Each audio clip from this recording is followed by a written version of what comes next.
Now, Mr. Chair, paano nyo natunton itong Chinese national doon sa Baguio? Was there a tip or talagang through intelligence work lang to? Bakit nyo natunton? Bakit nyo naisipan na nandun nagtatago itong dalawang to? May informasyon po kaming nakuha, sir. Yes, sir. So, I understand na nagtatago sa isang bahay. I think Pines subdivision or a certain Royal Pine subdivision ang pangalan. Yes, sir. Paano po lumabas yung pangalan ni si former Secretary Harry Roque when we do not have any evidences linking Secretary Harry Roque to the said house? As to the information kung bakit lumabas po yung pangalan ni Mr. Harry Roque is hindi po sa amin, sir, nanggaling. Siguro po, sir, may mga nagtanong-tanong po doon if whether kung nakikita po nila si Mr. Harry Roque doon o yung former spokesperson na Harry Roque. So, hindi na po namin alam, sir, kung saan ang galing ang informasyon. Mr. Chair, can we do some diligence work on this matter because this is very important to establish whether that it is the house is truly owned by Secretary Harry Roque. Can we send some people to the registrar or to the local government unit to ask for documents, titles, and of course to the SEC regarding the corporation, the corporate papers linking Secretary Harry Roque to the said house? Kailangan siguro natin yon. Can we do that? Yes, sir. Yeah, we can have our investigation.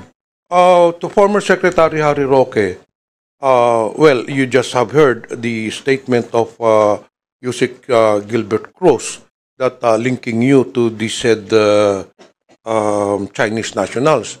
Kilala niyo po ba itong dalawang tao na nahuli ng PAOK? Hindi ko po kakilala itong dalawang tao. In fact, yung isa, sabi naman po ni Yusek, ay kakarating lang na bansa ng July, yung babae. Yung isa, ang pagpapakilala niya, ay siya ay Cambodian. No? So, hindi ko po kilala kung sino yung Cambodian na yan. Pero actually, Manong Johnny, just to facilitate things, inaamin ko po that I have an interest in the corporation that owns the house. Hindi ko naman po dininay ito sa Senado. Ang problema lang po talaga is we're in the process of distributing property within the family. And right now, hindi po sa akin talaga yung property. But, nagkasundo po kami na talagang I want to retain this property. So ngayon po, ang nag-aari ng property ay, sandali po, kunin ko lang yung pangalan, ha? At, So, former Secretary Roque, you admit that you have an interest in this house by virtue of the corporation owning this house. Yes po, ang may registered owner po nito is Page 2, Lot 37, Pinewood Holdings Incorporated. In turn, it is owned by a holding corporation called Biancham. Now, ang totoo po nito, I will have no more interest in Biancham, according to our organization, but I will have full interest in PH2 Lot 37 Pinewood Holdings as part of our division within the holding corporation. Pero ang punto po is, meron po kaming contract of lease na ang pumirma po ay isang babae. Ang pangalan po niya ay Yoon Wan. At ito po ay dated January 15, 2024. At dun po sa pirmahan ng contract of lease na notaryado, pinresenta po niya ang kanyang passport at required din po siya na magpresenta ng Alien Certificate of Registration para patunay na legal po siya sa Pilipinas. And I would like to submit a copy of this contract of lease to this body. And likewise, I don't think you have a copy of my contract of lease yet, so I will also provide this with to the PAOK. No? So para lang pong malinaw na dahil siya po ay naka-lease, hindi po ako nakaposisyon dito. Sino po, Mr. Roque, ang pumirma dun sa lease, contract of lease? Ang pumirma po ay ang aking may bahay na si Myla Roque. So you are aware of this contract of lease? I'm aware of this contract of lease with this woman po. No? At ako nga po ang nagsabi na... But you have never met this person? I've met her po. So... I met her. Kasi kanina po, Mr. Roque, when I asked you, sabi niyo po, hindi niyo kilala. Hindi po, yung lalaki po. But now you're telling this committee na na-meet mo man pala yung Yung lessor. lessee po. Yung lessee. Oo, Oo. yung lessee po. Na-meet Oo. ko. In fact, hindi ko lang po na-meet. May isang beses pa na nag-lunch kami sa Los Angeles. No? So, wala naman po akong kaduda-duda na siya ay lehitimo. Siya ay extensively traveled at meron naman siyang ACR. Sa katunayan, she wants to be in complete compliance with the law. Kaya po ngayon, nung napaso ang kanyang ACR, umalis siya ng bansa at ang sabi niya sa akin, she's in the process of renewing her ACR. Pero ang tingin ko naging problema po rito ay itong babaeng ito na may alien certificate of registration at merong passport, ang nakalagay po sa kanya single. So ngayon po, nagtataka ako kung ano talaga ang relasyon nila doon sa lalaki na nahanap sa aking bahay. No? At nung nahanap nga po yung lalaki sa aking bahay, ito nga pong si Ana, no? Ang tawag ko sa kanya Ana kasi yun yung American name niya, hinanap ko at sabi ko, sino yan? Well, yun nga po, lumalabas na yung Cambodian pala ay isang partner niya, pero ang hindi ko naman alam, hindi sila kasal, ewan ko talaga kung talaga siya ay nananatili doon, pero meron po akong katiwala doon. Kasi po, natakot ako na kapag pinaupahan ko sa incheck, sa Chino, sorry po for the derogatory word. Minsan po kasi, nung ako'y nasa gobyerno, nagreklamo sa akin yung mga residente na isang subdivision sa Parañaque, trinifer ko sa OIC na NBI, at ginagamit daw ang isang residential house bilang pogo. So, para nga po maiwasan na nagamitin ito for any other purpose, hindi ko po pinaalis yung katiwala ko doon. Nasa labas lang sila ng bahay, nag-aalaga ng hardin, nag-aalaga ng baka, at pinamamasbadan ko po kung ilan talaga ang pumapasok sa bahay. At ang sabi naman po nila, 3 hanggang 4 lang po ang talagang nag-i-stay sa bahay. At wala Mr. po Roque, talagang kailan ho niyo nakilala itong lessee ninyo? Well, actually ako po, na-meet ko siya sa LA, kailan lang po. Tapos na-meet ko rin siya nung simula Wait. po, no? Mr. Chair, na-meet mo yung lessee, nasa LA ka. Ay, hindi po. Nag-lunch kami sa LA. Okay. Nag-lunch po kami sa LA. When you met this person, this lessee, meron ng existing contract of lease o wala pa? Meron na po. Kaya ako po siya kakilala. Kailan po nag-start yung contract of lease ninyo, Ang Mr. date Chair? po dito ay January 15, 2024 po itong hawak kong contract of lease. So prior to the signing of the lease contract, you never knew this person? Yung lalaki po. Pero yung babae, kilala ko na rin. Matagal na mukhang kilala to. Kakilala ko na rin po yung babae. Pero ang contract of lease po niya is January 15, 2024. January 2024 yung contract of lease. So kailan na ho nyo nakilala itong taon to? Hindi naman po matagal. Kailan lang din po. Hindi ko lang po maalala talaga kung kailan. Pero kasi, matagal na nilang gusto i-lease yung property. Ang balita Sino ko dun po ang nagrekomenda sa inyo itong person na ito? Well, sila po talagang mapursige na gusto nilang umupa. Ako, nung una, ayaw ko talaga kasi gustong-gusto ko po yung bahay ko, no? At palagi po ako dun sa lugar na yon, no? Pero nagpupumilit at ang nangyari, ako naman po ay nandito na sa Manila. Sabi ko, sayang naman, nabubulok. Sige, paupahan na, no? So, ito po, isasubmit ko po yung aking contract of lease. Yes, please do. Pero Mr. Chair, Mr. Vice Chair, can we also have the copies of those, Secretary Roque, yung incorporators? You said a while ago that there is a corporation. Opo. Can you Royal kindly submit also to the committee? Hindi ko po dala, but I can of course submit it. No? All right, thank you so much. Okay. Go ahead. yeah, Mr. Chair, please submit it, Mr. Roque. So it has been established, Mr. Chair, as per, of course, the admission of Mr. Roque, that he truly owns the house, no? Kasi hindi ka naman magpapalis. You're the one who signed the contract of lease. Well, we have an wife interest mo, in the ikaw corporation po. nagpirma. Yung wife ko po, But hindi you ko po already tinatanggi admitted, naman yan, no? you already admitted earlier that hindi ko by naman virtue po- of your owning the corporation Yes po. which owned the house, so literally, kayo po may-ari nun. Now, Well, my the question corporation, is, Mr. Roque, since kayo naman ang may-ari nun, pinupuntahan din naman ninyo yon. I'm very sure, according to Mr. Cruz, dun sa mga neighborhood, nakikita po yung presence ninyo. Did you not do any due diligence getting the background of this lessee? I did po by asking for the alien certificate of registration. Hindi po ninyo tinanong kung saang negosyo, ano ba negosyo nila? Well, ang Because it seems that very Oo. clear, kaya hinuli yan, i-involve talaga sa illegal pogo. Ay, hindi po. Hinuli po yan at ako po yung nakipag-ugnayan na sa Chinese Embassy rin dahil may wanted pala siya for financial fraud. Hindi po sa pogo. So, malinaw po yun. No? At napahiya nga po ako sa Chinese Embassy dahil ako yung malapit naman sa kanila. No? At in-explain ko rin na wala akong kinalaman na mayroon palang pugante sa China na nanirahan dun sa bahay na yon. No? Pero malinaw naman po na sabi po sa akin ng embassy, kaya nga po siya nasalagay sa red list ng Interpol, it's because of financial fraud. I think it is P2P in fact. Hindi ko nga alam kung ano yung P2P, no? Pero P2P financial fraud, kaya siya dinagay po sa Interpol red list. At hindi naman po dahil sa pogo. So, At, Mr. Roque, Mr. Chair, wala kayong previous dealings nitong lessee? Wala po, wala po. May I ask Yusek Gilbert Cruz? Well, it has already been established, it has already been said, it's in the record that Mr. Roque owns the house.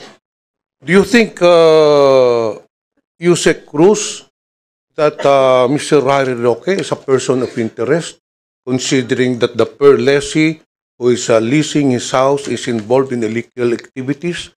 Do you think that Mr. Harry Roque will be a subject of investigation or should be investigated? With this development, sir, we will include former spokesperson Harry Roque in our investigation. But of course, sir, we need documents coming from all the agencies involved to prove the ownership of the property.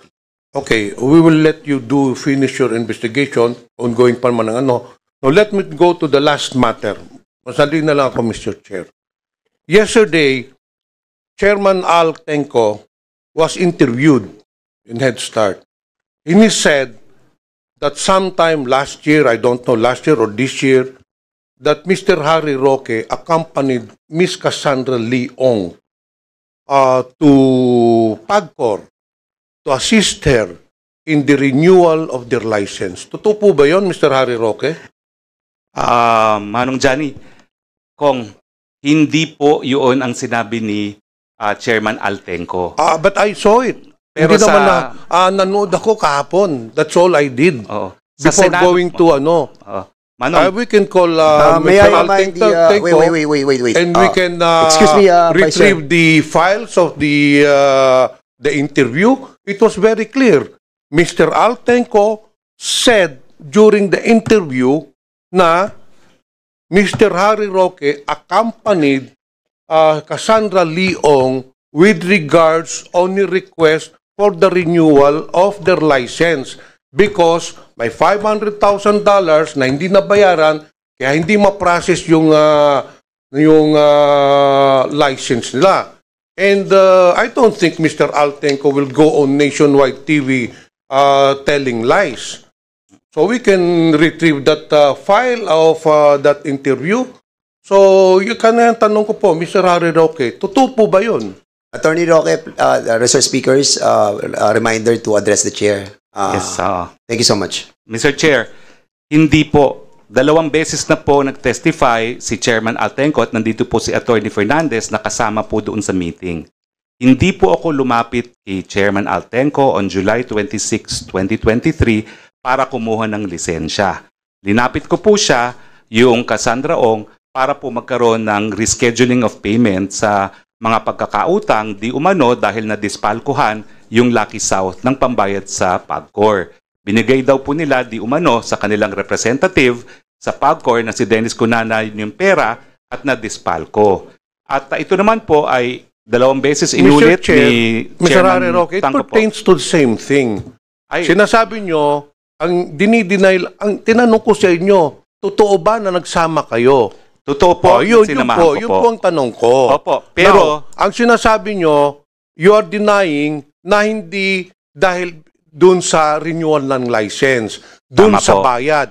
But still, it's still the same issue dahil you cannot renew your license until such time that the $500,000 will be paid. So, ganun din po ang objective nun. Kaya sinamahan nyo siya para matulungan na mabayaran yung 500,000, but the ultimate objective is for the renewal of the license. Hindi po ba? Mr. Chair, hindi po. Kasi hindi pa po mapapaso yung lisensya at that time. At in fact, yung last hearing sa Senado, sinabi naman po ni Chairman Altenco na meron pa silang lisensya which was granted by the previous administration and good for 3 years. So hindi pa po sila up for renewal. Okay. Yun lang po. That's besides the point. But you admit that sinamahan po ninyo si Cassandra Leong sa PABCOR to meet with Altenco. Totoo po yan. At paulit-ulit ko naman po yan. In-affirm din po, Mr. Chairman, sa Senado. So, Mr. Roque, Mr. Chair, ano ang relasyon ninyo kay Cassandra Leong? Are you a legal counsel? Are you a consultant? I am Why legal- did you have to accompany Ms. Leong to PABCOR? Well, In I what am- capacity? In my capacity as a practicing lawyer po, because the company that she represents is Whirlwind Corporation. Whirlwind Corporation po is isang service provider. At ang kliyente po niya ay ang Lucky South. And I'm happy po na nandito si Chairman Domingo para ma-explain ko anong nature ng service provider. They provide all services po to their POGOs, lalo na yung mga nasa POGO Hub, kasi po hindi nag-i-English yung mga POGO na yan. So they deal with the outside world using service providers. At yan po yung negosyo ni Whirlwind na kumpanya po ni Cassie Ong. No? At yung panahon nga po noon, ang problema nila, yung representante nila sa PABCOR mismo, di umano, ang kanilang naging problema. So ako naman po, in-accommodate ko naman po dahil alam ko na parang nabiktima naman itong mga taong ito. At yun nga po, ang hiningi namin kung po pwedeng bayaran yung obligasyon na gives, no, by installment basis. Pero wala pa pong usaping lisensya nung panahon na yon. Mr. Chair, Mr. Roque. Interjection lang, Vice Chair. Kapraso lang. Just wanted to find out the Whirlwind Corporation is a Whirlwind Corporation is a realty development corporation. Am I correct? Tama po yan, Mr. Chair. At kaya po ako unang nakilala yan matapos ang eleksyon, ang nagpakalala po sa akin, sila daw ay mag-i-invest sa mga renewable energy projects. Pero, former Secretary Roque, hindi sila nagpo-provide. No service provide. Hindi sila service provider, in other words. Kasi dito ata sa incorporation nila, it's all about realty development. So, I was confused kung nagpo-provide sila ng service ang Whirlwind. Apo. Well, again, apo. Nagpo-provide sila sa... Wait, sandali ha. Because in accordance with the SEC, ano lang po sila? Development, realty development. So, why are they providing services? Sila po ang umupa dun sa lupa, sa Porac, at sila po ang nagpagawa ng mga buildings. At sila po ang nagpapaupa sa Lucky South. Yes, so, correct. yung by being a service provider, at alam ko po naman po, ang patakaran ng mga ibang service provider, ganyan rin, sila nagbibigay ng physical infrastructure, pati computer sila nagbibigay, at iba pang mga serbisyo dun sa mga nag-ooperate ng POGO, kasi mga POGO talaga, mga Chino, at dun sila talaga sa electronic gambling na involved. So, aside from the realty development, they provide services as well. Tama po yan. At kaya But nga in relation to their SEC, ang purpose lang nila is specifically for development ng properties. So, I think there are some violation with regards to the delivering services as well. Hindi ko pa po Mr. Chair, hindi ko pa po nakikita yung articles nila, pero totoo po na they are first and foremost a real estate company. Secretary Roque. The amended articles of incorporation of Whirlwind Corporation is primarily to engage in realty development. That's their purpose. Tama po. Mr. So, Chair, kung sila po ay nagbibigay ng ibang serbisyo, then it's beyond their corporate responsibility nila. normally diba? po, merong primary at merong secondary. So it could be covered by a secondary purpose po, no? So we will At, check the meron namang secondary mga- purpose. Oo. Okay, for the meantime, we'll be asking. Sige, go ahead muna. I'll be hanapin ko lang. winding up my interpellation, Mr. Chair, to give a chance to other. Mr. Roque, Mr. Chair, kailan ho niyo nakilala si Cassandra Leong?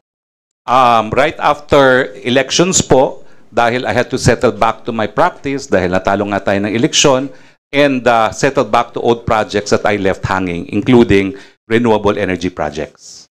Paano ho niyo nakilala si Cassandra Leong, Mr. Chair? May nagpakilala po sa akin na isang Malaysian company also engaged in renewable energy, at ang sabi nila, sa Singapore, merong company na may presence sa Philippines that is seriously studying the feasibility of starting an integrated solar panel manufacturing facility, kasi nga po binoboycott ng mga Amerikano yung solar panels na made in China. Kailan po, anong year po kayo nakakilala ni Cassandra Leong? Matapos po ang eleksyon. Ang eleksyon po ay 2022. So, matapos po ang May 2022 election, kung hindi po ako nagkakamali, mga July or August po yan. Kailan po kayo pumunta sa PAGCOR, Mr. Chair? Ay, ano po, 2023 na po. 2023. Apo. Nung nakilala po ninyo si Cassandra Leong, hindi ba ninyo alam, hindi ba niya sinabi na she's involved in POGO operations? Ang alam ko po, sila nagpapaupa nga doon sa Porac. Pero that's one only of their businesses, at marami silang businesses, especially in Singapore. At in fact, ang palagi ko pong kausap ay isang non-resident sa Pilipinas. Lumilipad po siya from Singapore to discuss with me the feasibility of the solar energy project, no, which is in Cebu. At yun nga pong CEO na yan ang dahilan kung bakit hindi ko nakumbinsi sila mag-invest dun sa solar project na yon. Kasi ang reklamo ng kanilang CEO who's based in Singapore is napakababa po noong, ano ba tawag doon, yung babayaran po ng Meralco doon sa proyekto, no? Kasi yung proyekto na gusto ko sana mag-invest sila ay meron na pong ganon, no? PSA. So, wala pong nangyari doon sa mga Mr. Roque, efforts sa ko. tingin niyo po, bakit kayo nilapitan ni Cassandra Leong? Ay, ako po lumapit sa kanila dahil naghahanap po talaga ako ng investors para sa mga proyekto ng renewable energy. Are Kasi you in a fact, consultant of Whirlwind Corporation?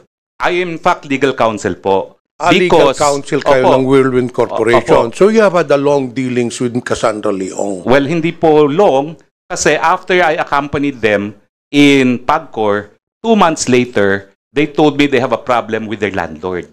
That they were being evicted from the property at meron na raw writ of execution from the RTC. So sabi ko, paano nangyari yon? Ang sabi nila, kasi nagkaroon ng kaso na ejectment, yung lupa pala na pinirmahan nilang lease contract sa tatay, nagdidemandahan pala yung tatay at anak. Siguro alam ng mga taga-Angeles yung kwento ng Cruz family.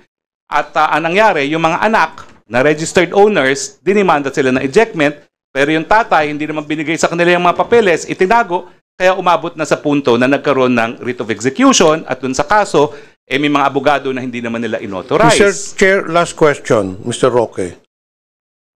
Magkakilala ba itong dalawang Chinese national at saka si Cassandra Leong? Hindi po. As far as I know, hindi po sila magkakilala at yan nga po ang aking ine-emphasize. Wala pong links at all itong request ng China sa Interpol to apprehend this Chinese fugitive with the issue of POGOs in the Philippines. Mr. Roque, Mr. Chair, I'm just curious kasi for the past several months, medyo mainit talaga ng Pogo. And it seems your name always crops up. Una yung kay Cassandra Leong. Your name was involved. Then itong pangalawa, itong sa raid ng bahay mo, your name again is involved. So, hindi po natin maalis sa madlang publiko at dito sa komitiba that you might be involved in these illegal activities. Hindi po tama yon, and I don't think there's any basis for saying that. Dahil sabihin na po natin na ako yung nag-aabogado, ang pag-aabogado po is not a basis for criminal liability unless you perform illegal acts. Then not only that, Mr. Roque, may nakitang papeles, dokumente doon, signed by you when you're still the secretary during the previous administration, doon sa ni-raid sa Bambam or Porac, I think. Opo, salamat po at gusto ko pong explain yan. So on 2 occasions, your name was involved in these illegal activities. Matapos po na kunin akong abogado ng Whirlwind at isasubmit ko po ngayon sa komite yung aking formal entry of appearance sa 3 hukuman, sa Municipal Trial Court Porac, Pampanga, sa RTC 114 Angeles City at saka sa Court of Appeals sa ngalan ng Whirlwind. Yung unang-unang ginawa po namin itong ad cautelan motion to quash or recall writ of execution na inisyu ng Angeles City, Pampanga. Nanaig po kami dito. So it was a minor victory na na-prevent namin yung ejectment. Now, yung panahon naman po yun ay yung isa kong dating staff ay nagsimula mag-aral ng flying sa Clark. At matapos po ang isang hearing, sabi ko, nandito ako sa Angeles, join us, no? At doon po nagkakilala yung staff ko na si De La Serna na taga Bohol at saka si Cassie. Na matapos po na nag-meeting sila, sinabi naman ni De La Serna na siya magsisimula sa Clark at nagtanong, meron bang alam na po pwedeng tirhan dahil siya po ay taga Bohol. At ang alam ko po, ang sabi ni Cassie, pwede naman, meron kaming tirahan doon, kaya lang temporary lang kasi nga, depende ko ano mangyari doon sa kaso ng execution. Kaya po, nandoon siya doon sa premises, pero doon po siya sa tirahan. Hiwalay po yung tirahan doon sa lugar kung saan ginagawa yung negosyo. Yun lang po yun. Thank you, Mr. Chair. I have no further questions. I'll just await the result of the investigation of PAOK. And let's just hope, Mr. Roque, that there will be no more cropping up of your name in next raids or whatever. Kung mga ano, baka may iba pa kayong bahay na pinaparentalan po. Wala na po. Pero, Congressman Pimentel, Manong Johnny, you know me from the 17th Congress.